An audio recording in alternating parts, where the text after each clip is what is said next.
It's fucking everyone's taking pills just because you're afraid of standing out, or 3 pills a day, and I blend into this fucking horrible inbred corporate landscape, and I don't care. But as I think it was Metternich said many years ago, you can do everything with bayonets except sit on them.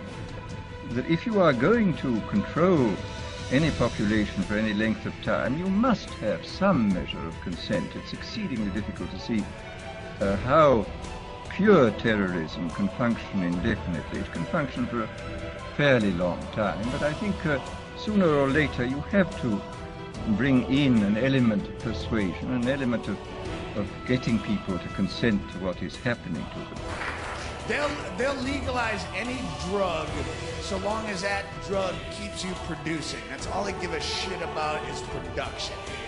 That we are in process of developing a whole series of techniques which will enable the controlling oligarchy, who have always existed and presumably always will exist, to get people actually to love their servitude. According to the FDA, there's a nationwide shortage for Adderall because of increased demand for the drug. Because of the amphetamine compounds found in Adderall, it's controlled by the DEA, which sets a limit on how much of it can be made.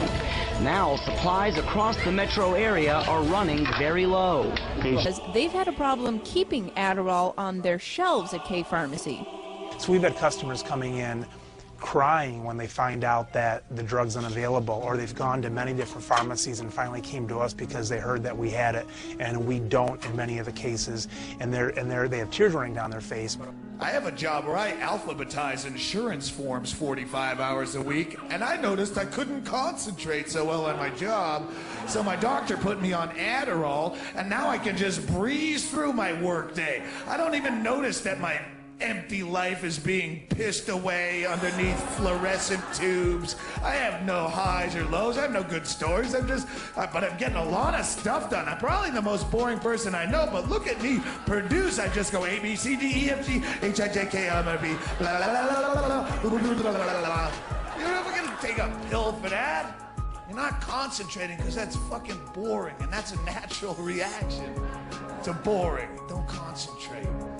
And I have noticed with increasing dismay that a number of the predictions which were purely fantastic when I made them 30 years ago have come true or seem in process of coming true, that a number of techniques about which I talked seem to be here already, and that there seems to be a general movement in the direction of this kind of ultimate revolution, this method of control by which people can be made to enjoy a state of affairs which, by any decent standard, they ought not to enjoy.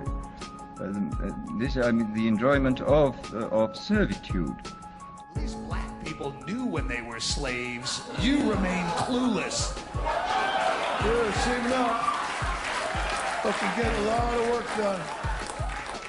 Hard work is fine if it's a work of passion, but just to work hard to buy shit to impress people, you're a fucking loser. I'm inclined to think that the scientific dictatorships of the future, and I think there are going to be scientific dictatorships in many parts of the world, will be probably a good deal nearer to the Brave New World pattern than to the 1984 pattern. They will be a good deal nearer, not because of any humanitarian qualms in the scientific dictators, but simply because the Brave New World pattern is probably a good deal more efficient than the other.